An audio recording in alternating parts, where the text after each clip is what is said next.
Welcome, everybody. It's January the 17th, 2025. Sorry about my voice. I caught something apparently, and it's just killed my voice. We're coming to you live from Tulsa, Oklahoma. And don't worry about it, because really Mike is going to be talking a ton. And we're also going to be joined by Danny Cupples.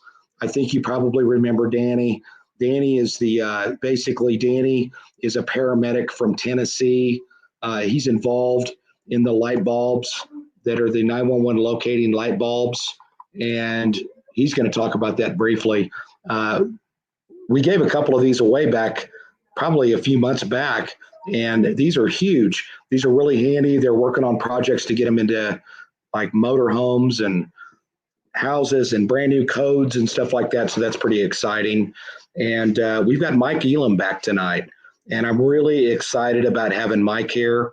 We're going to deep dive. This is like part 2. Yeah, me too. Thanks, Teresa. I hope I feel better as well. I'm not really sick. It's just that I can't talk. I was speaking last night at a city council meeting up in Bartlesville, Oklahoma. The chief, Kevin Eichelberry, he invited me to show up to talk about some success stories with respect to the Flock camera system. And I think I'm going to end up having a rep from Flock join us here in a future week, because I think a lot of people just are really scared about cameras, watching them, etc. But it's really not that big of a deal, and it's actually a game changer for law enforcement. A few announcements. I did a remote training with Clovis Police Department. I'm sporting a shirt from them. Thank you to Meredith Alexander, Corporal Meredith Alexander. She's on their negotiating team, and so I appreciate that. And we had an absolutely flawless 2 hours, 2.5 hours actually, of good training where I was talking to them about a lot of different things, crisis negotiating wise. Also, I want to mention my speaking engagement that's coming up in Fort Smith, Arkansas. I told you to get your tickets quick. They had that set at 250 tickets, and that's all that they had. And then I told them, I said, hey, I'm getting inundated with more requests. So they went ahead and rented 50 more chairs. So there's actually capacity for 300 people. And they may have sold out by now. I didn't get an official word that they may have sold out. But if you were interested in going to the United States Marshals Museum, we'd love to have you. Reach out to them on their website, the U.S. Marshals Museum in Fort Smith. Give it a look and see if you can still buy tickets if you're interested in going. It's going to be January the 31st. It's going to be 2 hour. Actually, there's going to be an hour meet and greet with me. Then it'll be 2 hours after that. And of course, I'll hang out as long as they'll let me. And I'll sign whatever. It'll be a fun time. Great time tonight. Mike Elam. Go ahead and bring Mike and Danny Cupples in. We'll just bring them in. I've already given bios on the both of them. I'll just mention this, Mike. Mike, I got a lot of people that reached out to me in reference to your book. And also, believe it or not, I'm going to get you in touch with somebody that is from back in the early 70s. Actually, he was a cop here in Tulsa. He was our police chief. And they know a lot of stuff. And a friend of his by the name of Alan Lansdowne. Alan Lansdowne worked a lot back in those days. And when they heard that you were coming on tonight, I sent them the link to our previous episode. When they heard you were coming on tonight, they were like, holy cow, we've got a lot of information about that. I don't know if it's going to be related to you, but it's about the Oklahoma connection. And they started talking on a level that I just don't know about. So I told them that I would send them your number, or I'll send you their number. And he would love to talk to you. He's a wealth of knowledge. So Mike is here with us. And then Danny is also here. I'm kind of talking a lot, and I said I wasn't going to do it. But I do want to mention Danny. And Danny wanted me to mention that, first of all, he's happy to be here. And the thing that I didn't mention about Danny is he's actually part of the family of the people that were vilified, really, the Hathcocks. And he's a paramedic in Tennessee, Middle Tennessee. And in addition to that, something that I felt he wanted to kind of let me know, and I wanted to pass it along to everybody. I wanted to let everybody know that he's actually part of a cold case team. not to get too specific, but how cool is that? So welcome, Danny, and he's going to be kind of a co-host here because he knows the right questions to ask, and I appreciate that, Danny. Mike, tell us about this ambush. I know it happened in 1967, and let's get into that and really deep dive into that. You thought that this would be a valuable episode, and Danny, jump in wherever you want to put a question in there, please. Yeah, there's a lot of people that wonder about the ambush and the fact that so many strange things happened in that August period. You know, he is said to have told Buford is said to have told one of his many girlfriends that he wanted to have a long-term relationship with her. And when she asked, well, what about Pauline? You're married. He allegedly said that, well, she won't be a problem much longer. Of course, I don't know if this girlfriend thought that meant divorce or what, but just a short time later, of course, Pauline was killed in an ambush supposedly meant for Buford. At the same time, you had an event where a couple of ladies who were at the Old Hickory Grill, just north of the state line, overheard Buford and Pauline in an argument out in the parking lot, in which she threatened to expose his corruption, and he responded by saying something on the order of, if you do that, you won't live to see the light of day. And then, of course, you had others that were involved, had their own little piece of the story. One lady hearing a gunshot come from the Pusser residence. Two boys that saw a gun exchange just hours before the ambush took place. The county coroner getting a call from Buford's dad. It was, when you tie all this in together, it really tells a really strange tale. Yeah, and you said now the two boys that you're talking about, one of them is another Hathcock, a relative of you, Danny, but you don't know him really well. Is that right? Well, actually, I got to talk to him for about 2 hours yesterday, and it was such a great talk, and we are so close related that even closer than I thought. My mother's a Hathcock. My grandmother's a Hathcock who was actually murdered in one of those bars back in the 60s. And the more we talk, the closer we become. So I did realize that I am related to him more than I ever knew. But it was a really, really good talk. It was great hearing some of the stories that he had as well. That's awesome. So in a small way, we kind of brought you guys together. Yeah, between Mike and I. Yeah, you did. That's nice. I want to meet him one day down the line too. He sounds like he's got an interesting story. So, Mike, with respect to that, did you say that they saw the weapons getting put into the car or the exchange of weapons? Well, they had been following Buford as a form of entertainment. It was Selmer. It was the mid 60s. We didn't have video games back in those days.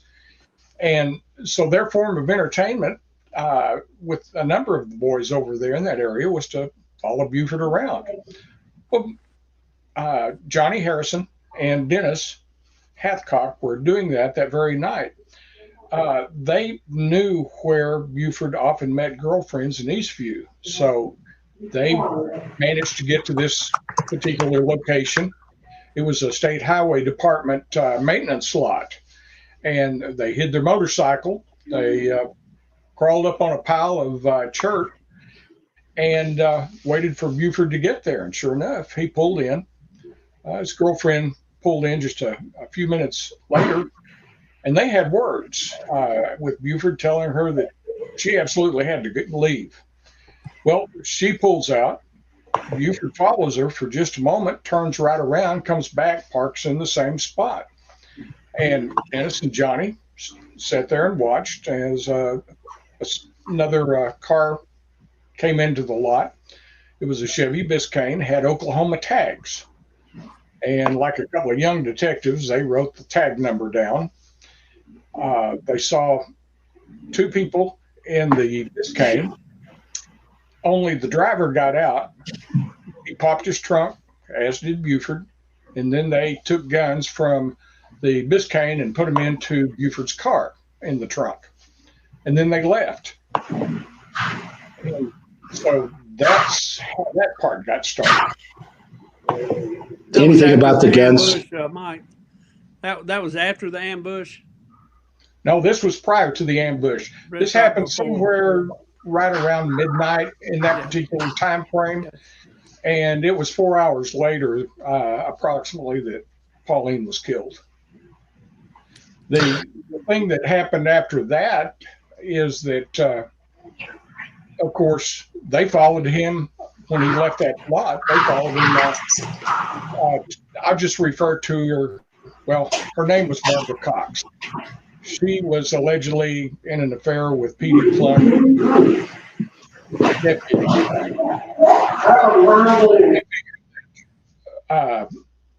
Buford would be going there because that was right close to his girlfriend's house. So he gets there, and they managed to get up on a hillside. It's actually, I guess, a cemetery right across the highway. And they watched as Buford went around banging on windows, banging on doors, wanting to get in. And finally, the girlfriend came running out. She lived just a short distance away. And they had kind of a foot race, fell down on the ground. He grabbed a hold of her, but he wasn't able to hang on to her, which Dennis said it seemed like that Buford was high on something. And she had an entrance. She lived with her parents, and she had a entrance, outside entrance to her room. And she got in there, locked the door, and then Buford went down to a service station downtown. They followed him down there. He got on the phone while Shorty McDaniels was pumping gas. And when he came out, he got in his car, headed toward Adamsville. They thought the night was over, so that's when they quit following him. Okay. And then some from there. Well, where does the story goes next? Because there's a lot of little neat, well, not neat, but they're interesting points. Oh, yeah. At some point during this time, of course, Buford went home. At that time, Pauline was allegedly with P.D. Plunk's wife. And she knew that Pauline was going to leave. And they'd gone out that night just to have one little last hurrah together because they were best friends. And Levon took Pauline to the residence. Now, what a lot of people don't know is that Pauline and Buford had been separated.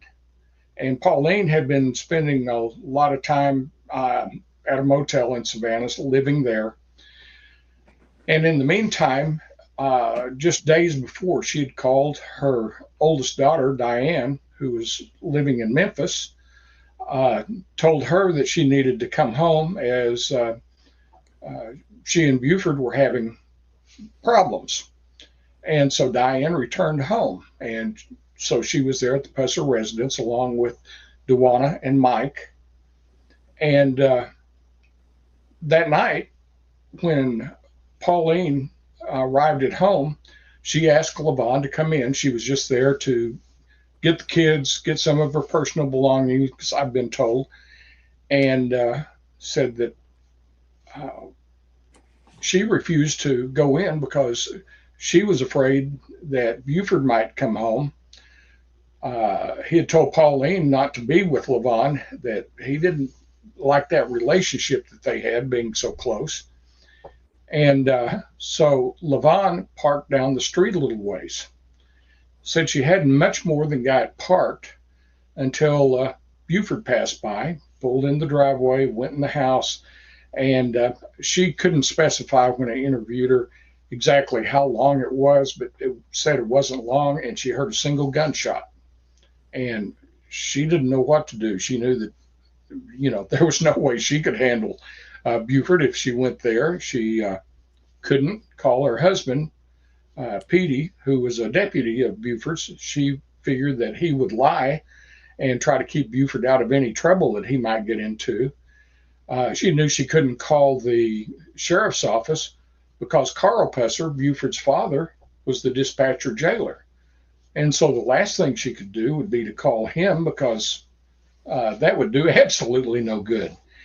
So she went back to her home. She was trying to decide what she could do, who she could call, and said about that time, this is a couple of hours later probably, and said that Petey called her and said, well, Pauline just got killed in an ambush meant for Buford. Now, the really puzzling thing about that, I guess, is that in that interim, Carl Pusser had called the county coroner and told him he needed to get over to Buford and Pauline's residence because they were in a fight and about to kill each other. The coroner was Ward Moore. Of course, I interviewed both Levon and Ward about this, and it was one of those situations where Ward said when he got there that Buford and Pauline were no longer there. He looked around the house and said he did see some blood droplets on the carpet in the living room. Said there wasn't much blood at all, just what he described it as droplets. And kind of like if you have a bloodied nose or bloodied lip. At any rate, there wasn't much he could do then, so he left. I don't know whether he called Carl back or not, told him anything. But then, he got a call the next morning very early, and he went out to the ambush sites where a lot of this had happened. Hey, Mike, right before you go 2 minutes further, it was said that at that time that Diane looked out the window while this was going on and saw, this is from her mouth. Right. She saw that Buford was dragging Pauline to the car and placed her in the passenger seat. It was coming back to the house, and Diane got scared and thought Buford was coming for her. She ducked down and looked back up, and he stopped and reached down and picked the shoes up out of the yard, which came off of her feet because he was dragging her, and walked over and sat the shoes at her feet in the car. Correct. Is that right? Yeah. An associate of mine, he was chief police there in Continental Ohio. He was down at the Pusser restaurant when Diane worked there. And he ran into her one night just by accident. And they got into a conversation about this. And she asked him, says, well, who do you think killed my mom? And Arnie told her, said, well, I believe it was Buford. And she seemed real relieved that somebody else thought that. And she told him the story about Buford. Well, first of all, she said she heard a pop. She didn't elaborate on that, I don't guess, but said that she was afraid of Buford, didn't want to go out of the room that she was in, but she heard the door open. And so she eventually looked out the window and saw Buford half dragging, half carrying Pauline to the car, put her in the front passenger seat, came back and said that she thought that he was coming back to kill her. And said instead he picked up the shoes and put them in the car. And then Diane hid under the bed. So the credibility, in my opinion, that's credible because that was actually a statement from so not it's not hearsay. That's what makes it so credible. Yeah, and our point is all these things tie in together. You think about it, you've got so many different people that within just a matter of a few hours were connected to the same story.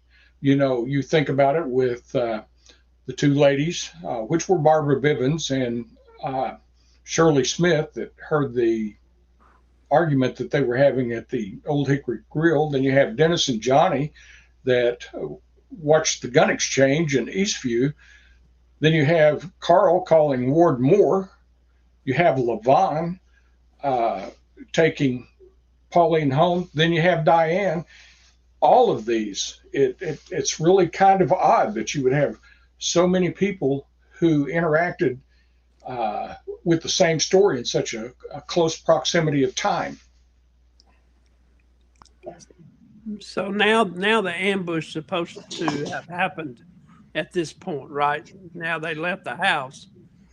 Yes, and, which is about 2 a.m. Is that right, Mike? kind of odd to me that they took the route that they did, because for people that have been over there, they know what it's like. The Pusser residence was about 2 blocks from Highway 64. And they could have easily got on Highway 64, drove to Selmer, turned south on 45, and they would have been to Hollis Jordan's Tavern, which is where that they were supposed to be responding to a call. That was Buford's story, is that they had received a call that there was a disturbance there, that someone was going to get killed.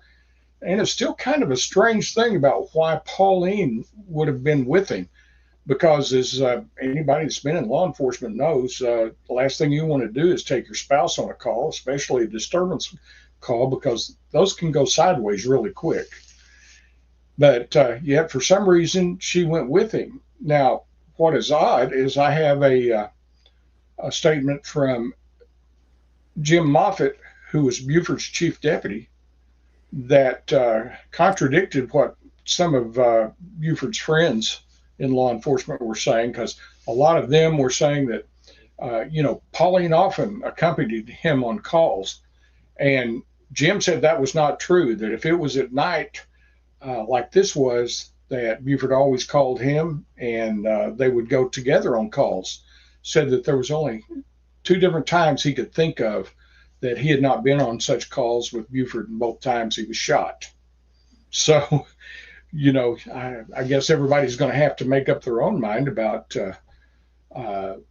that sort of thing. But rather than take Highway 64 and then 45 where that they could really travel, Buford had a lead foot. He really liked to drive fast. And as a result, he was in a number of accidents over the years.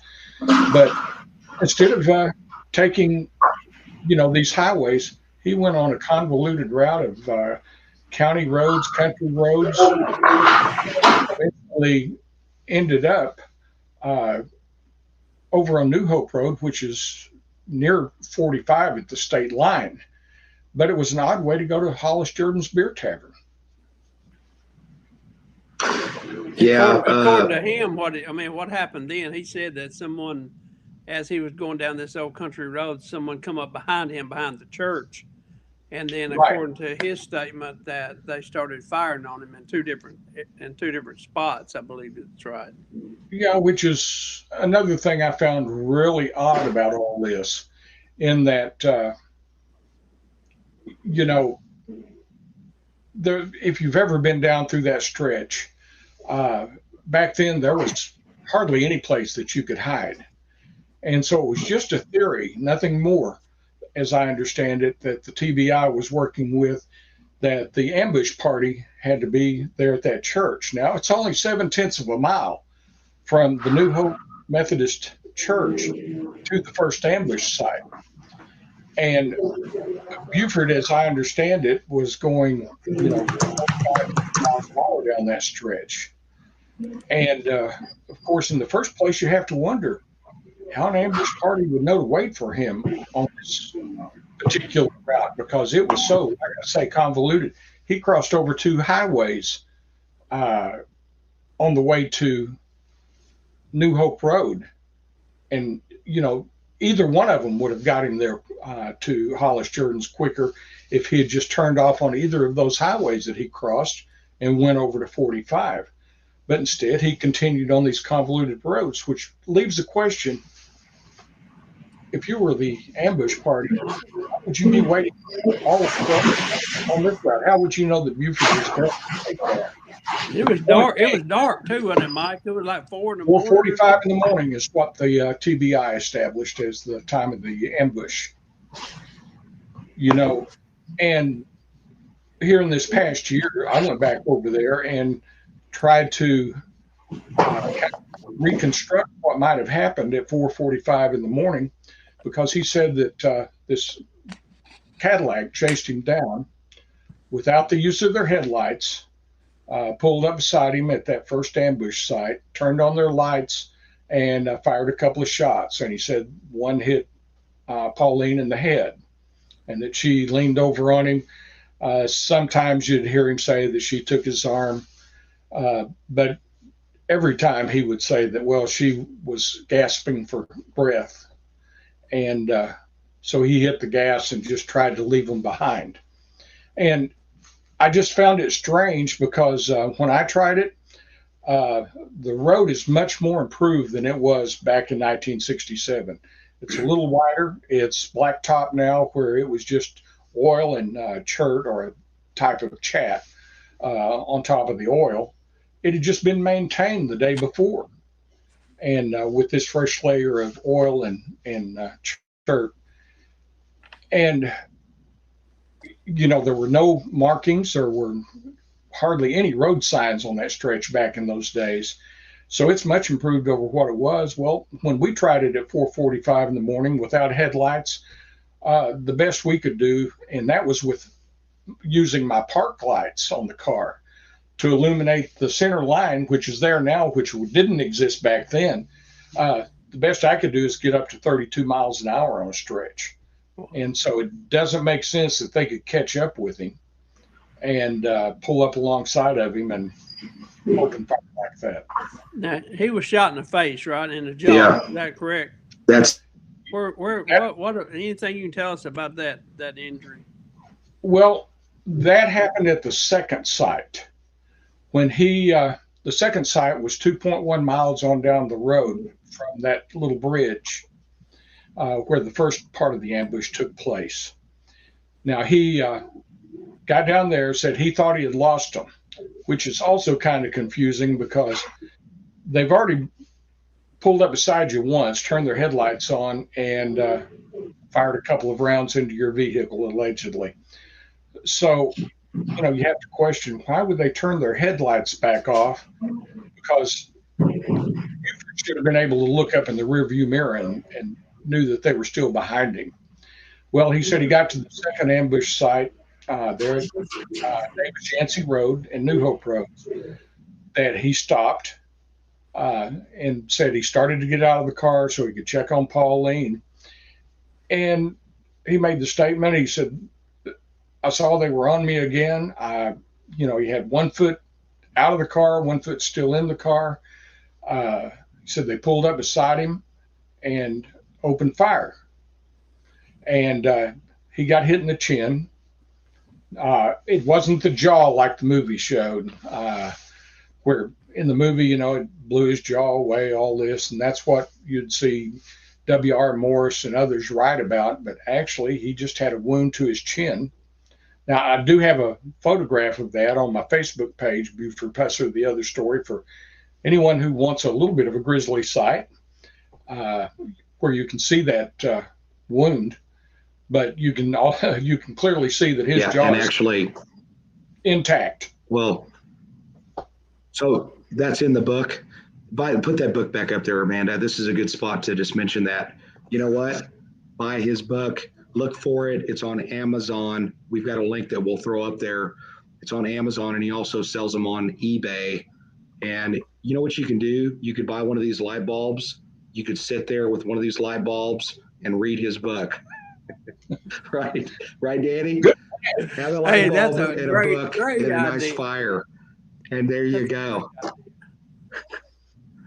A package deal. There you go. All right. So this injury, and there's a lot of forensic evidence that's on this car. And I've seen the pictures. There's like blood all over the hood of the car and stuff like that, which I was trying to figure out my crime scene mind. How in the heck did that blood get out? There's the door. And then you have the I don't know that I got a shot of the hood, but I've seen the hood on your podcast, and which, by the way, you need to check his podcast out. Go to Mike Elam's YouTube page, and he's got a mother load of pictures and stuff on there. But you got some blood spatter that's on the hood of the car, and I can't figure out how that would even be there. Really, did they swab any of this stuff or preserve any of this blood for testing of today kind of testing? Because you should be able to reconstruct a lot of that if they did any kind of documenting with photographs, and I really can't. Which I'm doubting that they did. I really can't say one way or the other whether they did or they didn't. I gave a lot of information to the TBI, but their protocols and such, they don't share any information with you. So I guess what I would like to point out is that Buford said that he got hit. He fell to the floorboard, which he felt like saved his life, and said then Pauline got shot a second time, which is a kind of an important thing to keep in mind, because Buford said that he was unconscious or semi-conscious for a while. He laid there in the floorboard.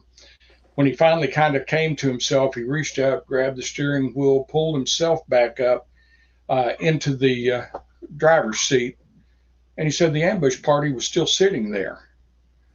And so he reached out and grabbed the barrel of the rifle. I believe I've got newspaper clips of his statement about that, both in the book. I've shown it on my YouTube channel, that he grabbed the barrel of that rifle and hung on to it until that they drove away. That they didn't fire any shots while he had a hold of it. Which makes you wonder why an ambush party, would sit there and wait for him to raise himself back up. Why not just get out of the car and shoot him again while he's there on the floorboard? That didn't make any sense to me. Nor did it make any sense that if Pauline was leaning against him, as he said, because he's wore his sidearm where he had to cross draw. So it was on his left side. He said he couldn't get to it because Pauline was leaning into him. But yet somehow when he was shot, he managed to fall over her and end up in the floorboard. That was, for a big man, that was kind of a tight squeeze, I imagine. Yeah. And he said he never got out of the vehicle, nor did Pauline. But yet, it goes back to your question, the blood on the hood, the roof, the bumpers, the outside of the windshield. If he wasn't outside of the car, neither was she. How did all that blood spatter?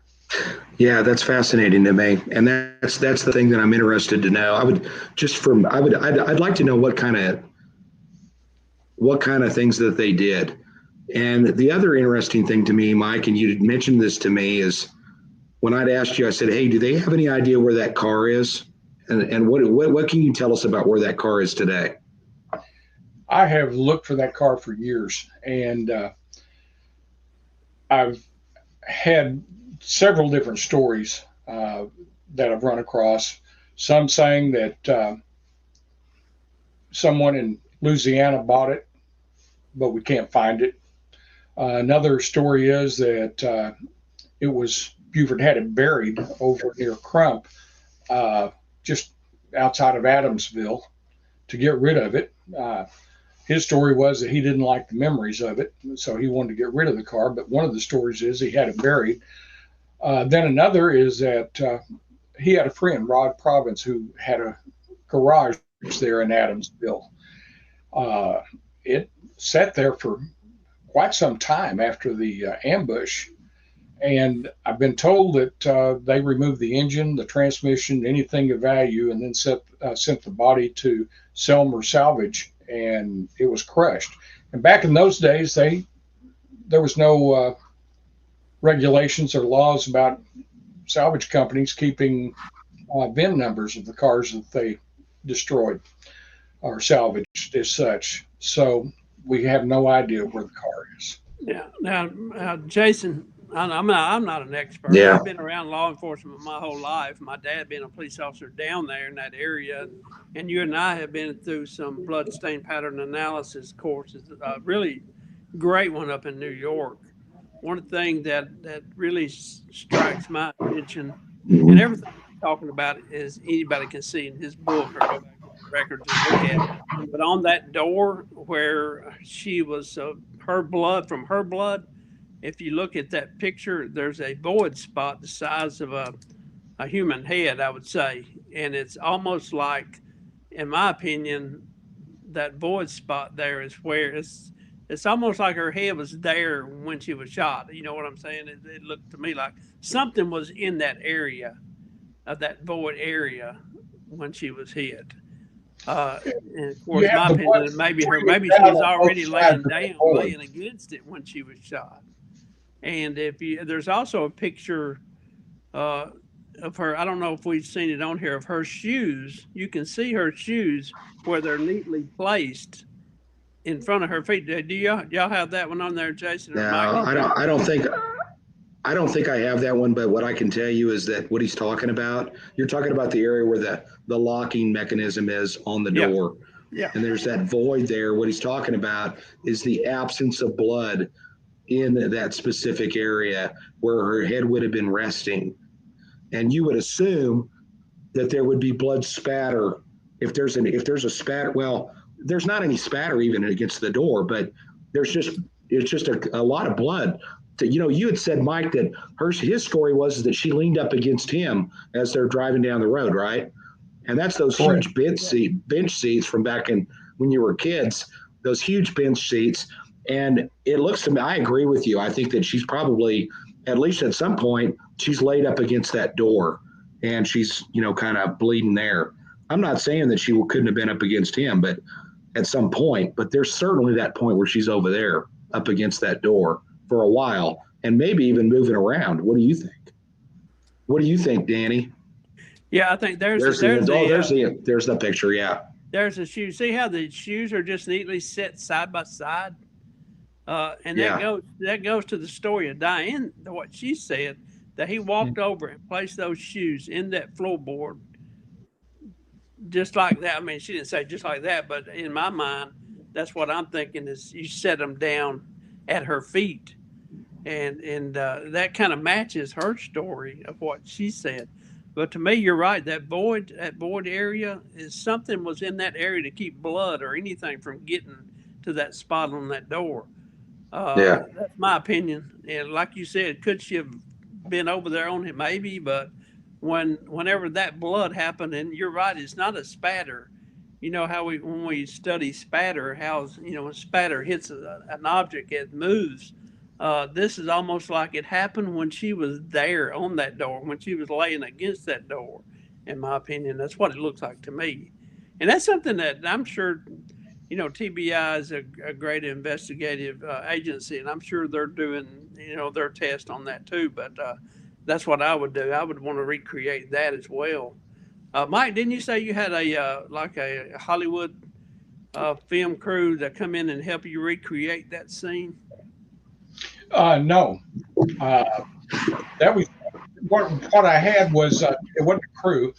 Back the first time I went over there was in 2005, and I met another researcher from Kentucky over there, and Randy and I the drive down through there. We looked at everything.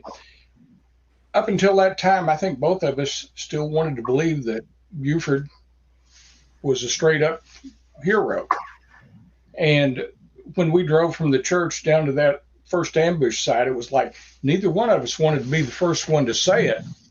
But it's kind of like we're standing there and we're looking back down the highway or the road toward the direction of the church. And I don't remember which one of us it was said it first, but it was kind of like it didn't happen the way that Buford said. It just became clear.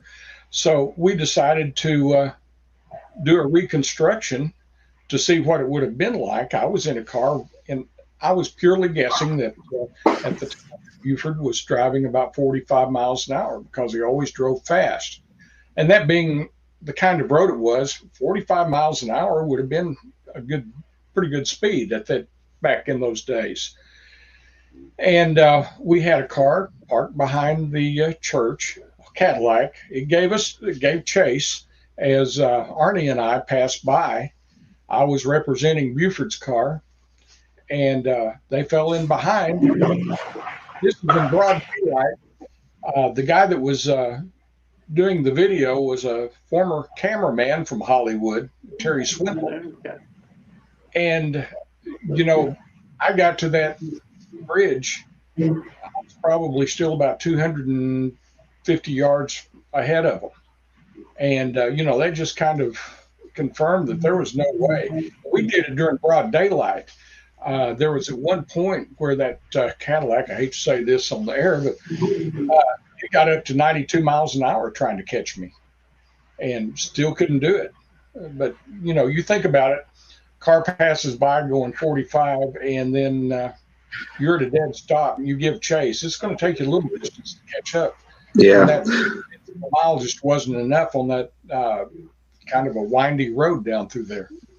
Well, let me ask this too, because we touched upon it in the last episode a couple of weeks ago where we were talking about this, and basically they just exhumed her body in 2023. Yes. And that's going to be in part, I'm going to guess it's going to be in part in some of the stuff that you've uncovered. And there's a picture of the casket. And you had said, or you did, well, I don't know if you'd said it, but from what we understand is that her body was basically virtually perfectly preserved, and they had not done an autopsy on her originally, right? Correct.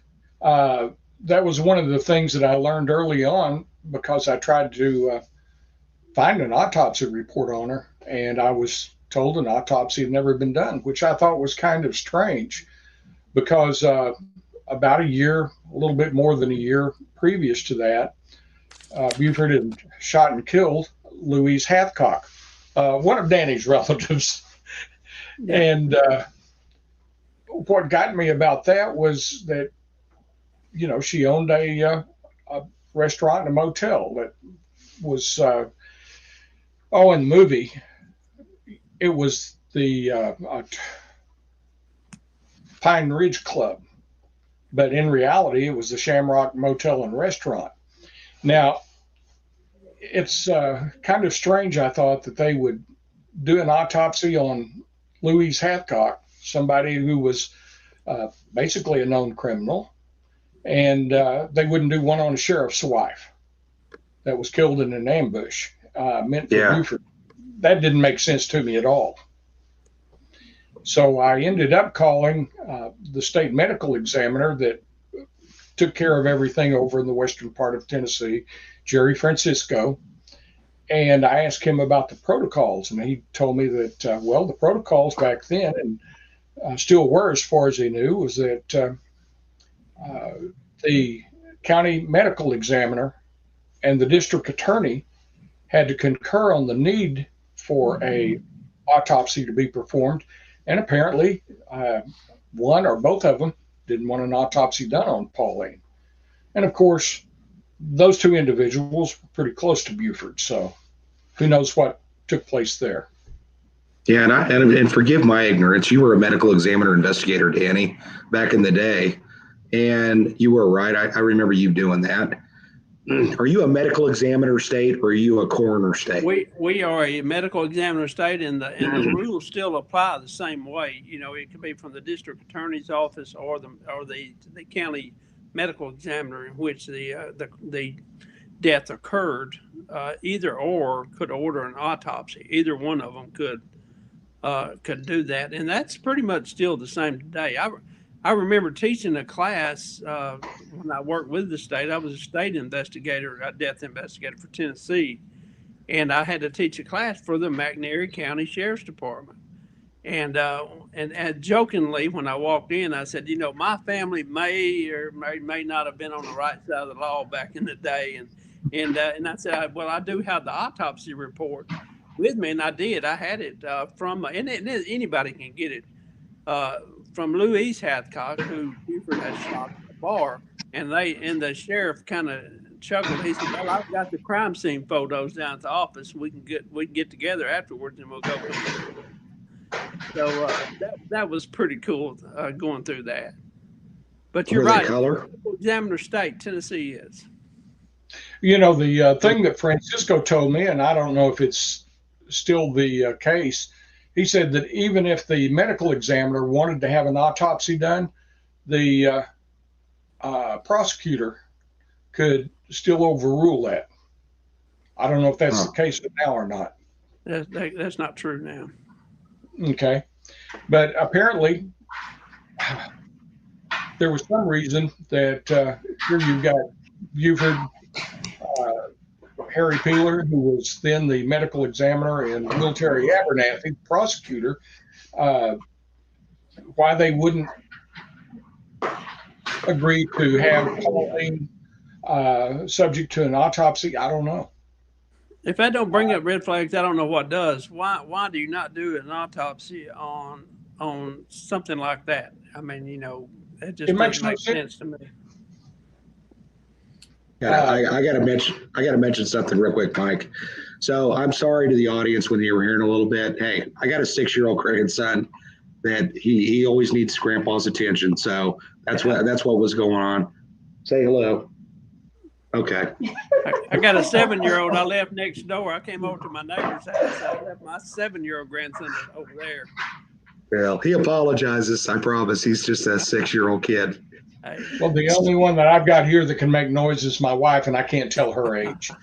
Okay. All right. So now this is in the news. The Tennessee Bureau of Investigation, they're testing a gun. There's a gun that's been discovered. Information about this. Do they have any suspects that still exist out there that they have been looking at that could potentially be involved in this case? That's hard to answer because I don't know what they know, what they suspect. All I know is that, like I said, in the last time I was here, that I've always used my Facebook page as a fishing hole for information. Quite some time ago, I decided that one way to learn something about this was to find people who, were involved, knew something, knew somebody. And so I came up with the Facebook page, Buford Pusser, The Other Story. And I started telling what I knew, and others started adding to it. It's things that they were aware of. A lot of them with firsthand information. And went on doing this, collecting information, trying to verify what I was given, so on. And then one day I have an individual contact me and said, I've been following your page for 6 years and I've never even commented. But he said, I finally decided that you're the real deal, that you want to figure this thing out. And he told me, he said, I think I may have the gun that was used in Pauline's death. And like I said last time, I thought, well, I've heard this story a dozen times before and it's never panned out, but I always listen. And he told his story, and it checked a lot of boxes. So then I convinced him that we needed to contact the TBI. And,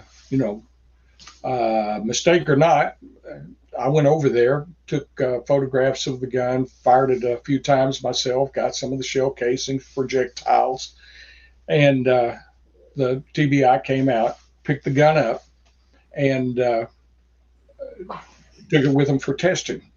And of course, then when they exhumed Pauline sometime later, man, I got hit by the media. Everybody wanting to know what I knew, and it was kind of like, gee, where did they get the idea that I'm the one that came up with and then it dawned on me, my Facebook page. Probably the media have been following it as well. So yeah. I mean, the thing that kind of comes to my mind, and I'm not trying to stir something up, but I would think that if that gun was not a match, you would have already heard it. You would have heard that within the week that it wasn't a match. And then just for me, that you haven't heard anything really, I think there's possibilities that it could be. I mean, why wouldn't they tell you? If it is a match, I would think that they might want to keep it a little bit quiet to do some investigating. If it wasn't a match, no, it wasn't a match, but we're still following up on stuff. I do know that they have continued to follow up on stuff. Good. It is certainly not over at this point.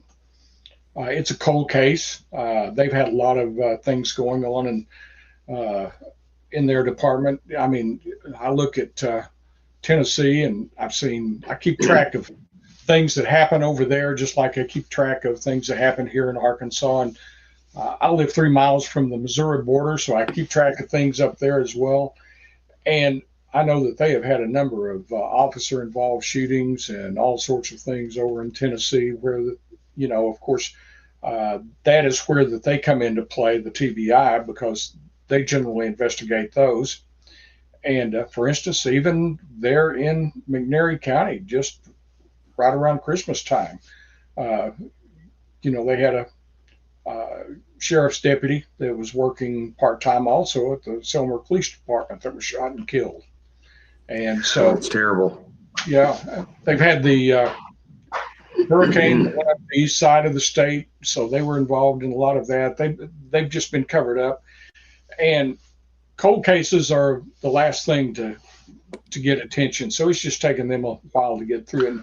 And people need to understand that cold cases are that way. They don't take priority necessarily.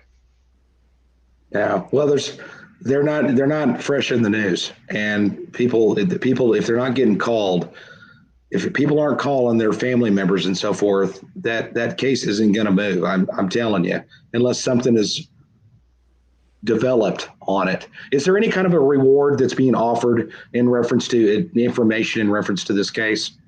I have no idea. I can't say that I've heard of any reward that is current now. Back in the day, at the time of her death, there was a $5,000 reward that Buford Ellington, the governor of the state of Tennessee, put up for information leading to anything about who had murdered Pauline. But other than that, I don't know of anything. Growing up, and I want to say I wanted to get this in there. I don't know if I got time. No, yeah, you do. Get it in there. One thing that drawed me to Mike is, there's several Buford Pusser story sites out there, and people, when I grew up, I heard things from my family, I heard things from friends, and I've heard bad stories, good stories, and who do you really believe? I mean, you've seen the movie. That's a great movie. I mean, I loved it. It was a hero in our area. They actually made the movie in the town I lived in.